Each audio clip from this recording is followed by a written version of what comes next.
विवाह पूर्व की औपचारिकताएं। महाराज जनक के कनिष्ठ भ्राता कुशध्वज सांकाश्यपुरी में रहकर राज्य का प्रबंध किया करते थे।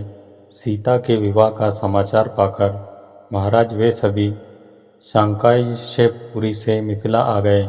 अपने अग्रज महाराज जनक तथा गुरु शतानंद जी को प्रणाम करने के पश्चात वे बोले, हे भ्राता, अयोध्यापति पधार चुके हैं, इसलिए अब विवाह संबंधी कार्यों का शुभारंभ कर देना चाहिए।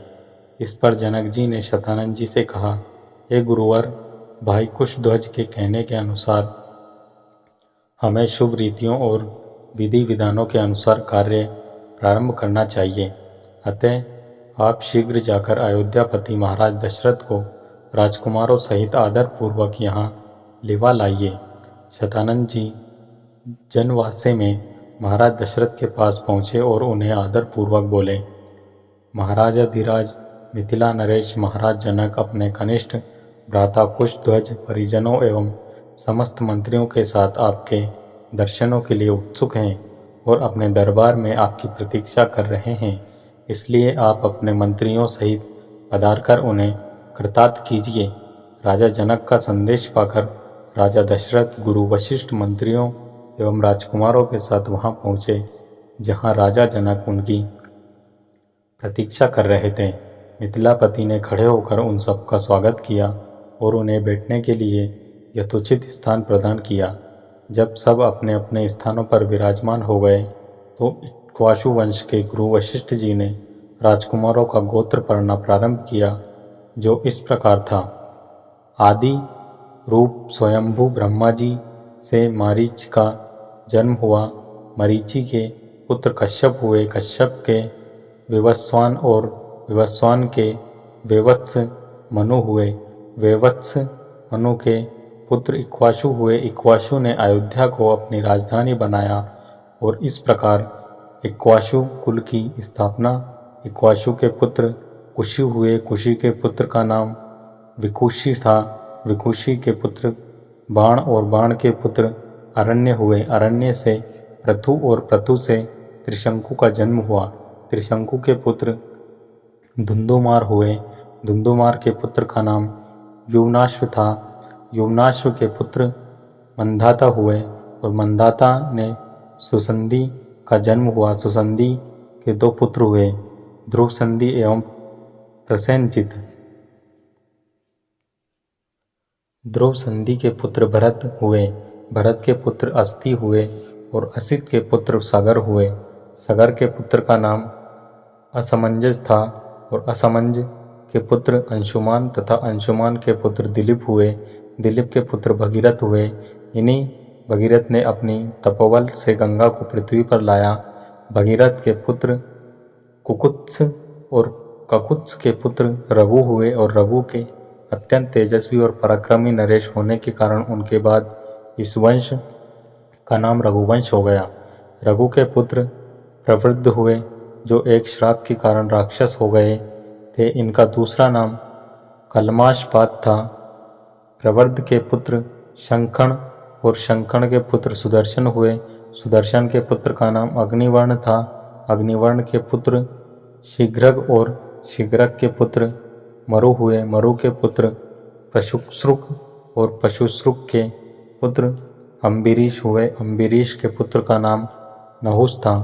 नहुस के पुत्र ययाति और ययाति के पुत्र नाभाग हुए। नाभाग के पुत्र का नाम अज था। अज के पुत्र दशरथ हुए और दशरथ के ये चार पुत्र रामचंद्र, भरत, लक्ष्मण तथा शत्रुघ्न हैं। इक्ष्वाकु कुल का वर्णन करने के पश्चात वशिष्ठ जी ने कहा, हे राजन, अब आप भी अपनी वंश परंपरा का परिचय दीजिए, क्योंकि विवाह जैसे मांगलिक अवसरों पर दोनों ही कुल अपने अपने वंश का परिचय देते हैं।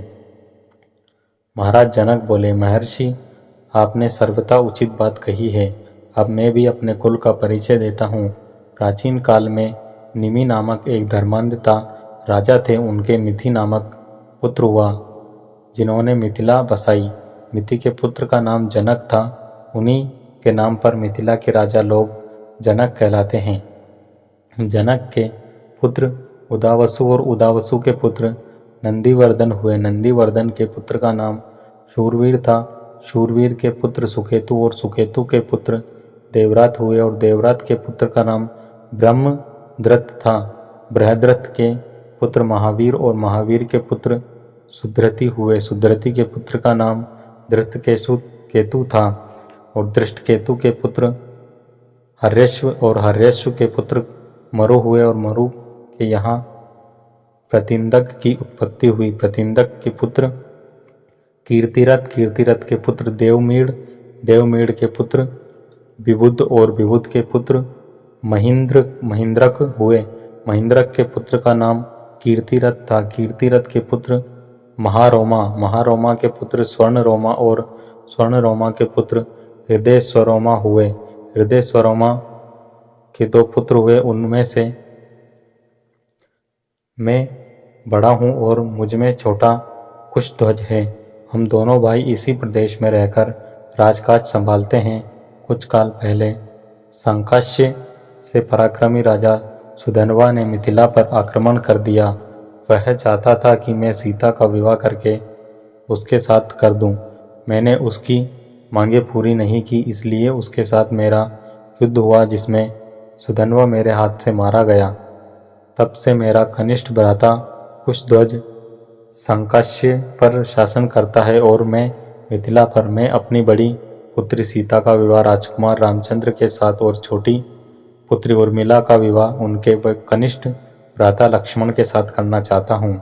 मैं 3 बार इस बात को दोहराकर अपनी दोनों कन्याएं आपको वधुओं के रूप में समर्पित करता हूँ। फिर वे राजा दशरथ से कहने लगे, हे नृपश्रेष्ठ, अब आप इनमें से गोदान कराकर नंदीमुख श्रद्धा का कार्य संपन्न कीजिए। इसके पश्चात लोक प्रचलित पद्धति के अनुसार विवाह का कार्य आरंभ कीजिए।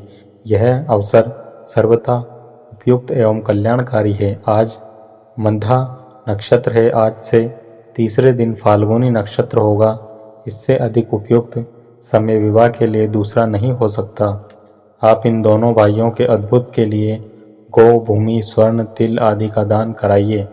राजा जनक के कथन समाप्त होने पर महामुनि विश्वामित्र बोले, हे राजन, आप और राजा दशरथ दोनों के ही कुल पूर्णतया धर्मपरायण, कीर्ति युक्त एवं समान हैं। अतः इन दोनों कुलों में विवाह संबंध सर्वथा उपयुक्त है। सीता और उर्मिला भी राम और लक्ष्मण के सर्वथा उपयुक्त है। आपके कनिष्ठ भ्राता कुशध्वज भी आपकी ही भांति धर्मपरायण एवं प्रतिभा संपन्न है। इनकी भी 2 रूपवती सुंदर एवं विवाह योग्य कन्याएं हैं। हे नरश्रेष्ठ, मैं चाहता हूँ उनका विवाह महाराज दशरथ के 2 योग्य पुत्र और पराक्रमी पुत्रों भरत और शत्रुघ्न के साथ ही हो जाए। विश्वामित्र की बात सुनकर जनक बोले, हे मुनिवर, आपके इस आदेश को स्वीकार करते हुए मैं अपने कुल को धन्य समझता हूँ।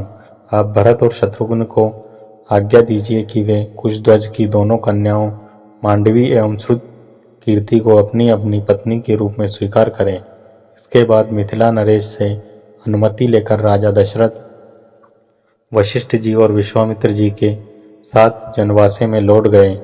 दूसरे दिन चारों राजकुमारों ने याचकों को 1 लाख स्वर्ण मंडित सींगों वाली गौएं दान दी और भी बहुत सारा धन, आभूषण, रत्न आदि ब्राह्मणों को दान दिए।